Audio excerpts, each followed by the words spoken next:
Bonjour à tous, donc nous revoilà après ces vacances de printemps pour la fin du cours sur les probabilités. Donc tout ce qui va suivre, tout le contenu de la vidéo, c'est à mettre dans le cahier de cours uniquement. Il doit vous rester deux feuilles que vous aviez dû imprimer au moment du début de chapitre, c'est-à-dire avant les vacances. Donc vous devez coller le début de la feuille qui s'intitule le grand 4 moyen de représentation. Faites attention, il y a du découpage, il y a des petits ciseaux en bas de la feuille, donc n'oubliez pas de découper la partie du fond et vous collez que le début. Alors c'est parti, moyen de représentation, arbre des possibles. Donc on va repartir de la roue. Donc lorsqu'on fait tourner la roue, 4 issues sont possibles. Et on va le schématiser avec un arbre. Donc ce qui est dessiné devant vous avec les flèches, ça s'appelle un arbre. Donc une branche, c'est une flèche qui correspond à une branche de l'arbre. Et au bout de chaque branche, on écrit une issue. Donc première flèche, première issue, bleu. Deuxième flèche qui correspond à la deuxième issue, le rouge. Troisième flèche, le jaune. Quatrième flèche, le vert. Donc ce qu'il faut bien faire attention, c'est de bien aligner vos issues. Quand vous allez devoir tracer des arbres, vous allez voir que ça va vite être un peu compliqué, être un peu ça va prendre de la place, etc. Donc il faut vraiment que vos issues soient alignées sur une même verticale. Bleu, rouge, jaune, vert, sur une même verticale. Il ne faut surtout pas que ce soit tout arrondi, que ça ressemble à rien, parce que votre arbre, il ne vous servira à rien s'il est mal fait. Donc un arbre, ça permet de visualiser, de voir les issues d'une expérience aléatoire. Deuxièmement, probabilité. Donc sur chaque branche, sur chaque flèche, on va écrire la probabilité de l'issue. Donc ici, la probabilité d'obtenir du bleu, on avait 2 secteurs bleus parmi 8 secteurs. Donc la probabilité d'obtenir du bleu est de 2 huitièmes. Bon, je l'ai simplifié en 1 quart. La probabilité d'obtenir du rouge, 1 secteur rouge parmi 8, 1 huitième. Le jaune, 3 secteurs jaunes parmi 8, 3 huitièmes. Et le vert, 2 secteurs verts parmi 8, 2 huitièmes, c'est-à-dire 1 quart. On va s'intéresser à l'événement E. La roue s'arrête sur un secteur bleu ou rouge. On pourrait se demander donc la probabilité que cet événement E se réalise. Donc je vous laisse compléter vous sur la feuille, il n'y a pas énormément de place mais ça va tenir. L'événement E, quand est-ce qu'il se réalise? Donc il se réalise quand on obtient du bleu. Donc à côté de l'issue bleue, on va mettre E se réalise. Et à côté de l'issue rouge, on va mettre E se réalise. Et pour calculer la probabilité de l'événement E, on va additionner, on va faire la somme des probabilités des issues. Donc des issues qui conduisent à l'événement. Donc la probabilité de E, ça va être la probabilité de bleu plus la probabilité de rouge. Donc P de E égale P de bleu plus P de rouge. La probabilité d'obtenir du bleu, donc elle est écrite sur la branche ici, 1 quart, plus la probabilité d'obtenir du rouge, 1 huitième. Donc la probabilité de notre événement E, c'est P de bleu plus P de rouge, 1 quart plus 1 huitième, 2 huitièmes plus 1 huitième, 3 huitièmes. Donc ce qu'il faut retenir, votre événement, vous regardez quand est-ce qu'il se réalise, sur quelle ligne de l'arbre, en face de quelles issues il se réalise, et après vous ajoutez, vraiment important, d'ajouter les probabilités des issues qui constituent l'événement.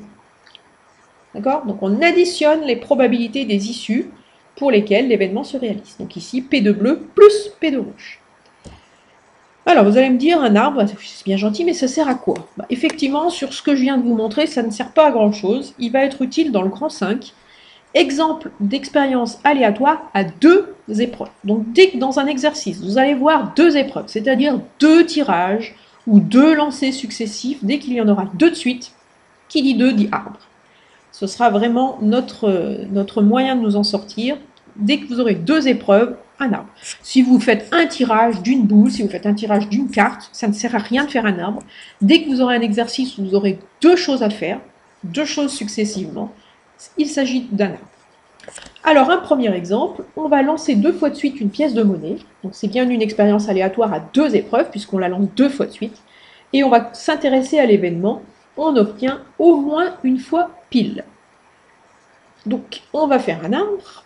Donc vous allez le faire sur la page suivante et vous prévoyez au moins une demi-page. Je veux un bel arbre qui prenne de la place, qui soit bien lisible, qui représente bien l'expérience aléatoire. C'est parti, donc premier lancer, on lance la pièce de monnaie, soit pile, soit face, une chance sur 2 d'obtenir pile, une chance sur 2 d'obtenir face.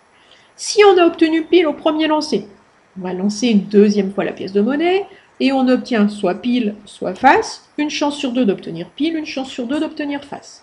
Si on a obtenu face au premier lancer, on relance la pièce, une chance sur deux d'obtenir pile, une chance sur deux d'obtenir face. Sur chaque ligne, donc on aligne bien, hein. Premier lancer, pile, face, aligné. Deuxième lancer, pile, face, aligné sur une même verticale. Très, très important. Sur chaque ligne, on va écrire l'issue. L'issue correspondant à la ligne, enfin à la branche de l'arbre. Donc, première ligne, on a obtenu pile au premier lancer, on a obtenu pile au second lancer, donc l'issue c'est pile-pile. Deuxième ligne, on a obtenu pile au premier lancer, puis face au second, donc c'est pile-face. Troisième ligne, on a obtenu face au premier lancer, pile au second, donc c'est face-pile. Et dernière ligne, on a obtenu face-face. Maintenant, la question, on revient à notre événement. Notre événement, c'était obtenir au moins une fois pile. Donc pour chaque issue, on se pose la question, est-ce que notre événement se réalise? Donc si on a pile-pile, première issue, notre événement il se réalise bien, puisqu'on a bien au moins une fois pile. Si on a pile-face, notre événement se réalise. Si on a face-pile, notre événement se réalise. Si on a face-face, notre événement ne se réalise pas. Donc il se réalise à 3 reprises. Il se réalise en phase de pile-pile, pile-face, face-pile. N'hésitez pas à mettre de la couleur si ça peut vous aider. Donc pour calculer la probabilité de l'événement E, on va additionner la probabilité des 3 issues pour lesquelles l'événement se réalise. Donc la probabilité de l'événement E, c'est la probabilité de pile-pile plus la probabilité de pile-face plus la probabilité de face-pile. 3 probabilités à additionner. Probabilité de pile-pile. On suit le chemin qui nous conduit à pile-pile. Donc on part de gauche pour aller à droite. On a obtenu pile avec une chance sur 2 au premier lancer et pile une chance sur 2 au deuxième lancer. Donc c'est une chance sur 2, une chance sur 2. Le 2 en mathématiques se traduit par multiplier. Une chance sur 2, une chance sur 2, 1 sur 2 fois 1 sur 2. Donc la probabilité d'obtenir pile-pile, c'est 1 sur 2 fois 1 sur 2.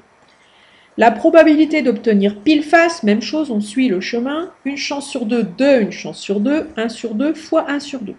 Probabilité d'obtenir face-pile, même chose, 1 sur 2 fois 1 sur 2. Il ne reste plus qu'à calculer. 1 sur 2 fois 1 sur 2, 1 quart, plus 1 quart, plus 1 quart, c'est-à-dire 3 quarts. La probabilité de notre événement E est 3 quarts. Donc ça, c'était une petite mise en bouche. Pourquoi cet arbre il était relativement simple? Eh bien parce que toutes les probabilités étaient identiques. On avait partout du 1,5, donc c'était sans piège. Exemple 2, donc là vous devez coller le petit bout qui vous reste. Et on va faire un deuxième exemple. Cette fois-ci, on va faire tourner 2 fois de suite la roue. Et on va s'intéresser à l'événement E, obtenir 2 fois la même couleur. Donc là, encore une fois, vous prenez de la place. Pratiquement, il faut une page pour l'exercice. Donc 3 quarts d'une page pour l'arbre, et puis après, un petit quart de page pour le calcul. Donc là, un bel arbre, vraiment un bel arbre, parce que là, il faut vraiment, il va être plus compliqué celui-là. Puisque pour le premier lancer, vous avez 4 issues. Premier lancer, vous obtenez soit bleu, soit rouge, soit jaune, soit vert. On écrit les probabilités de chaque issue, 2 huitièmes pour le bleu, puisqu'il y a 2 secteurs bleus parmi 8, 1 huitième, 3 huitièmes et 2 huitièmes. Alors, vous pouvez constater que je n'ai pas simplifié les probabilités parce que ça ne sert à rien de le faire dès le départ. Les calculs ne seront que plus simples si on ne simplifie pas tout de suite. Vous verrez pourquoi tout à l'heure. Donc ça, c'est le premier lancer. On aligne bien les 4 issues bleu, rouge, jaune, vert.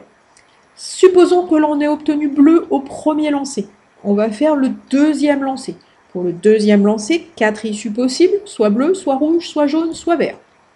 On écrit les probabilités de chaque issue sur les branches. Si on a obtenu rouge au premier lancer, le deuxième lancer sera soit bleu, soit rouge, soit jaune, soit vert. Même chose si on a obtenu jaune au premier lancer, etc. Donc on n'oublie pas d'écrire toutes les probabilités. 2 huitièmes, 1 huitième, 3 huitièmes, 2 huitièmes. Et on écrit les issues. Vous voyez que ça c'est un énorme exercice en fait. Hein. C'est quelque chose, il faut faire là, il faut écrire les issues, il faut regarder quand est-ce que l'événement se réalise. C'est vraiment un gros travail. Donc on s'applique, quoi. C'est un jour de brevet que vous ne passerez pas évidemment, mais vous avez ça, c'est un énorme exercice.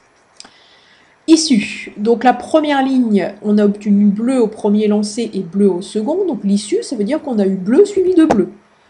Deuxième ligne, on a eu bleu au premier lancer, on a eu rouge au second lancer, donc bleu-rouge, etc. On va jusqu'au bout. Bleu-jaune, bleu-vert, rouge-bleu, etc. Question maintenant, notre événement E, c'était obtenir 2 fois la même couleur. Donc quand est-ce qu'il se réalise?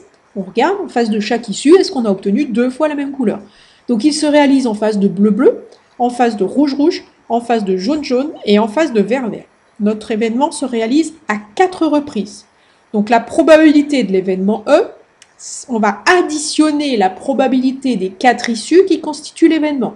Donc probabilité de E, ça va être la probabilité de bleu-bleu, plus la probabilité de rouge-rouge, plus la probabilité de jaune-jaune, plus la probabilité de vert-vert. Maintenant, probabilité de bleu-bleu. Je suis le chemin qui me conduit à bleu-bleu. Donc, pour le premier bleu, la probabilité de 2 huitièmes. Pour le deuxième bleu, la probabilité est encore de 2 huitièmes. Donc, 2 chances sur 8 de 2 chances sur 8, 2 huitièmes fois 2 huitièmes. On multiplie les probabilités rencontrées le long du chemin. C'est important. Donc 2 huitièmes fois 2 huitièmes. Pour le rouge-rouge, c'est 1 huitième fois 1 huitième. Pour le jaune-jaune, 3 huitièmes fois 3 huitièmes. Et pour le vert-vert, 2 huitièmes fois 2 huitièmes. Reste à calculer. 4 sur 64, 1 sur 64, 9 sur 64 et 4 sur 64. Et en additionnant tout ça, ça fait 18 sur 64, c'est-à-dire 9 sur 32. Donc c'est là, je vais attirer votre attention sur le fait que ça ne sert à rien de simplifier les fractions dès le départ, puisque comme ça, quand vous les multipliez, vous avez tout de suite le même dénominateur, alors que si vous aviez mis à la place de 2 huitièmes, si vous aviez mis un quart, il aurait fallu retransformer derrière pour avoir le même dénominateur. Donc c'est une perte de temps. Donc on simplifie le résultat final, mais ne simplifiez pas les résultats, les fractions de départ, ça ne sert pas à grand chose.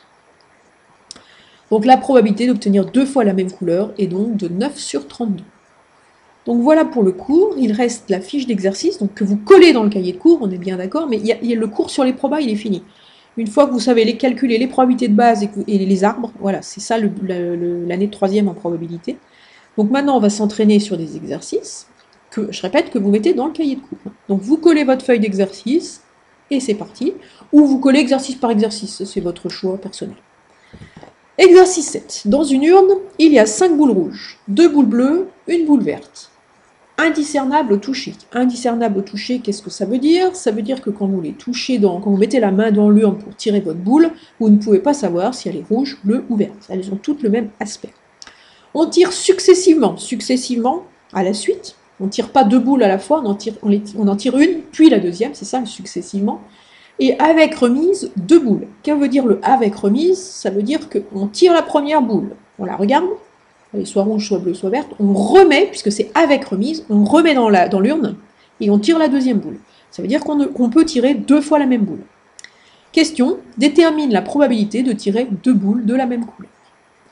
Donc on voyait bien qu'on tire 2 boules, donc qui dit 2 dit arbre. C'est parti, premier tirage. Donc on a 5 boules rouges, 2 boules bleues, une boule verte, ce qui nous fait 5 plus 2, 7 plus 1, 8 boules au total dans l'urne. Probabilité d'obtenir du rouge, 5 parmi 8. Probabilité d'obtenir du bleu, 2 parmi 8. Probabilité d'obtenir du vert, 1 parmi 8. Ça, c'est le premier tirage. Deuxième tirage. Si j'ai obtenu du rouge au premier tirage, je remets ma boule dans l'urne, je fais le deuxième tirage qui se passe exactement comme le premier finalement. Puisque j'ai la même urne après le premier tirage qu'avec le... Enfin, j'ai la même urne pour le premier tirage que pour le deuxième, puisque j'ai remis ma boule. Donc deuxième tirage, exactement la même chose, soit rouge, soit bleu, soit vert à chaque fois. On écrit les issues, rouge, rouge, rouge, bleu, rouge, vert, bleu, etc. Bleu, rouge, bleu, bleu, bleu, vert, etc. On regarde quand est-ce que notre événement se réalise. Donc notre événement se réalise à 3 reprises. Il se réalise en face du rouge-rouge, en face du bleu-bleu et en face du vert-vert. Donc pour trouver la probabilité de l'événement E, on va faire probabilité de rouge-rouge plus probabilité de bleu-bleu plus probabilité de vert-vert. Probabilité de rouge-rouge. Je suis le chemin qui me conduit à rouge-rouge et je multiplie les probabilités rencontrées le long de ce chemin. Donc probabilité de rouge-rouge, 5 huitièmes fois 5 huitièmes. Probabilité de bleu-bleu, 2 huitièmes fois 2 huitièmes. Probabilité de vert-vert, 1 huitième fois 1 huitième. On calcule tout ça. 25 sur 64, 4 sur 64 et 1 sur 64, ce qui nous fait 30 sur 64 et après simplification, 15 sur 32. Donc la probabilité dans cet exercice est de 15 sur 32. On va pouvoir passer à l'exercice 8. Alors avant de passer à l'exercice 8, je vous ai mis exercice 7 et exercice 8 pour comparer les énoncés. Donc on va lire l'exercice 8. Dans une urne, il y a 5 boules rouges, 2 boules bleues, une boule verte, indiscernable au toucher. On tire successivement et sans remise 2 boules. Détermine la probabilité de tirer 2 boules de la même couleur. Donc quelqu'un qui lit un peu vite, il se dit mais elle a mis 2 fois le même exercice. Eh bien non, il y a un seul mot qui change. Vous pouvez voir que dans l'exercice 7, si on tire successivement et avec remise de boules, et dans l'exercice 8, si on tire successivement et sans remise de boules. Donc un seul mot qui change, et vous allez voir que ça complique beaucoup l'exercice. Le 8 est plus difficile que le 7. Cette fois-ci, c'est sans remise. Sans remise, ça veut dire qu'on tire une première boule, on pose la boule sur la table, et on tire la deuxième boule. Ça veut dire qu'on ne peut pas tirer 2 fois la même boule. Ça veut dire que votre deuxième tirage est différent de votre premier tirage, puisqu'il n'y a plus la même chose dans l'urne. Donc là, c'est là que ça devient un peu plus compliqué. Alors, c'est parti, on va réfléchir. Premier tirage, pas de problème. Soit rouge, soit bleu, soit vert. 5 chances sur 8, 2 chances sur 8, une chance sur 8 d'obtenir du vert. Deuxième tirage. Donc là, on médite.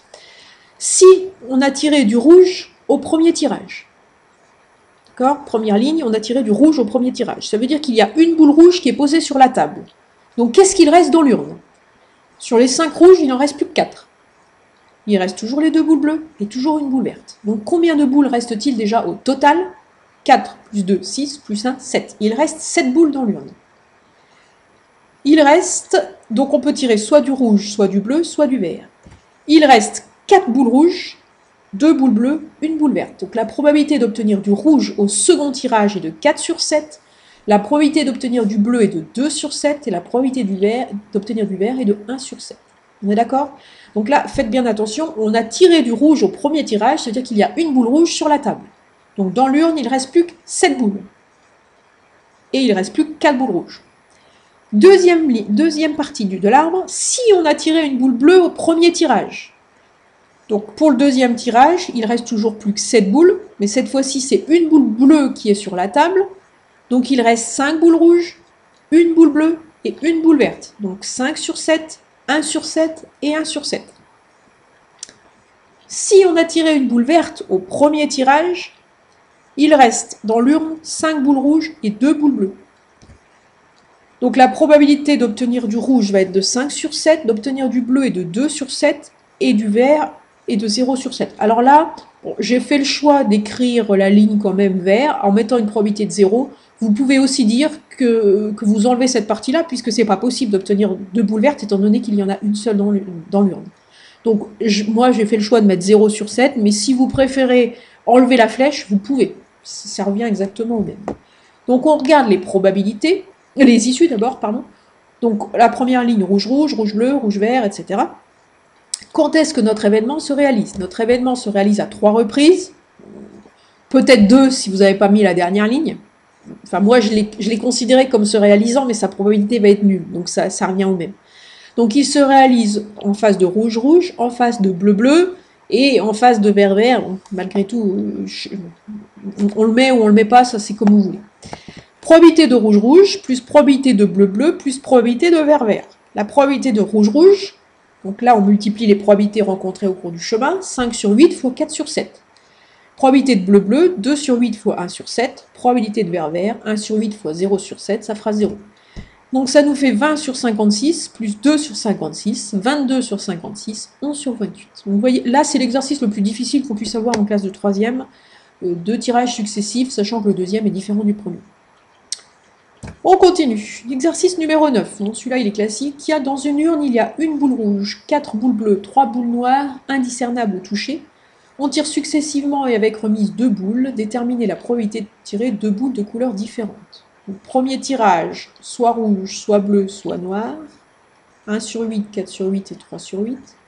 Deuxième tirage, même chose, soit rouge, soit bleu, soit noir, avec des probabilités de 1 sur 8, 4 sur 8, 3 sur 8. On écrit toutes les issues.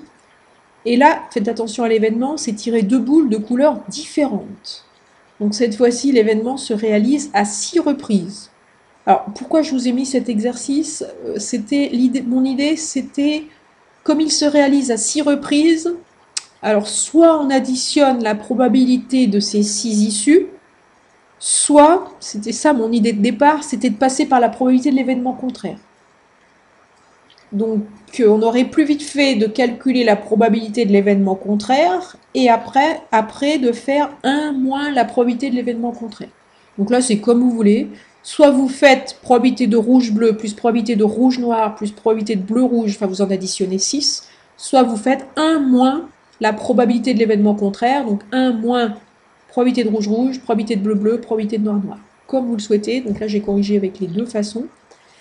Donc, j'ai corrigé à gauche avec 1 moins la probabilité de l'événement contraire et alors sur la partie de droite, la somme des probabilités des 6 événements, des 6 issues qui réalisent l'événement. Et on obtient 19 sur 32. Voilà pour cet exercice. Numéro 10. Un joueur de tennis a le droit à 2 tentatives pour réussir sa mise en jeu. Fabio réussit sa première balle de service dans 65% des cas. Quand il échoue, il réussit la seconde dans 80% des cas. Quelle est la probabilité pour qu'il commette une double faute, c'est-à-dire qu'il échoue 2 fois de suite. Donc il lance sa première balle, on a dit qu'il réussissait dans 65% des cas. Donc s'il réussit dans 65% des cas, ça veut dire qu'il échoue dans 35% des cas. S'il réussit sa première balle, il n'y a pas de seconde balle. Par contre, s'il échoue sa première balle, il va faire une seconde balle, qu'il réussit dans 80% des cas et qu'il échoue dans 20% des cas. Donc la première branche de l'arbre, il y a réussite et derrière il ne se passe rien. Deuxième partie de l'arbre, il échoue, puis il réussit, ou il échoue, puis il échoue encore. Et le but ici, c'est de savoir quand est-ce qu'il échoue 2 fois, quand est-ce qu'il fait une double faute. Donc l'événement se réalise à une seule reprise en phase de échec-échec. Donc la probabilité de l'événement E, c'est la probabilité d'échec-échec, c'est-à-dire 35 sur 100 fois 20 sur 100. Et après simplification, ça fait 7 sur 100. L'exercice 11, un cadenas possède 3 boutons avec les lettres A, B et C sur chacun d'entre eux. Détermine le nombre total de combinaisons possibles et quelle est la probabilité que la combinaison qui ouvre le cadenas contienne au moins une fois la lettre A. Donc là, je vous ai mis un exemple d'arbre qui va être très très grand, puisque cette fois-ci, ce n'est pas 2 choses, mais 3 choses, puisqu'il y a 3 boutons. Donc vous voyez que le premier bouton, c'est soit A, soit B, soit C. Le deuxième bouton, c'est soit A, soit B, soit C. Et le troisième bouton, c'est soit A, soit B, soit C. Donc vous avez toutes les issues, A, B, A, C. Donc il suffit de compter, vous voyez qu'il y a 27 issues. Votre événement, vous regardez quand est-ce qu'il se réalise, quand est-ce qu'il y a au moins une fois la lettre A. Il se réalise à 19 reprises. Et donc la probabilité de l'événement A, de l'événement E, ça va être 19 fois, en fait on a partout la même probabilité là, et la probabilité de chaque ligne c'est de 1 sur 3 fois 1 sur 3 fois 1 sur 3, c'est-à-dire 1 sur 27, et il se réalise 19 fois, donc ça va être 19 fois 1 sur 27. Je n'ai pas écrit à chaque fois 1 sur 3 fois 1 sur 3 fois 1 sur 3 plus 1 sur 3 fois 1 sur 3 fois 1 sur 3, 19 fois. Ça fait 1 sur 27 pour chaque ligne, 19 lignes, donc 19 fois 1 sur 27, 19 sur 27 pour la probabilité de l'événement E.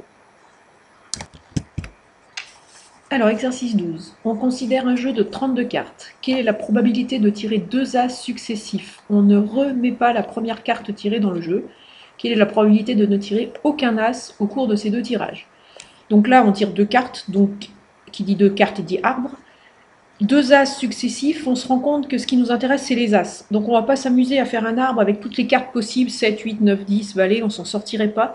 Soit des as, soit des autres cartes, puisque ce sont uniquement les as qui nous intéressent. Donc pour le premier tirage, soit on tire un as, soit on tire une autre carte, avec la probabilité de tirer un as qui est de 4 sur 32, la probabilité de tirer une autre carte qui est de 28 sur 32. Ça, c'est le premier tirage. Si on a tiré un as au premier tirage, ça veut dire, étant donné qu'on ne remet pas la carte tirée dans le jeu, ça veut dire qu'il reste plus que 3 as dans le jeu, et il reste plus que 31 cartes dans le jeu. Donc la probabilité de tirer un as devient 3 sur 31 au deuxième tirage, et d'une autre carte, 28 sur 31. Si on a tiré une autre carte au premier tirage, ça veut dire qu'il reste toujours les 4 as dans le jeu, mais par contre, il ne reste plus que 27 autres cartes. Donc 4 sur 31 pour la probabilité de tirer un as, et 27 sur 31 pour la probabilité de tirer une autre carte. Les 4 issues, as-as, as-autre, autre-as, autre-autre. Première question, quelle est la probabilité de tirer 2 as successifs? Donc ça veut dire as-as, donc c'est la probabilité de la première issue. Donc la probabilité d'obtenir as-as, on multiplie les probabilités rencontrées au cours du chemin, 4 sur 32 fois 3 sur 31. 3 sur 248. Deuxième question, Quelle est la probabilité de ne tirer aucun as au cours de ces deux tirages? Aucun as, ça correspond donc à l'issue autre. Probabilité de autre, 28 sur 32 fois 27 sur 31 et 189 sur 248. Voilà, ça achève le chapitre sur les probabilités. Bon, j'espère que c'est pas trop difficile, bien que les arbres à distance, bon, je pense que ça va poser problème à certains. Faites du mieux que vous pouvez, bon courage à tous.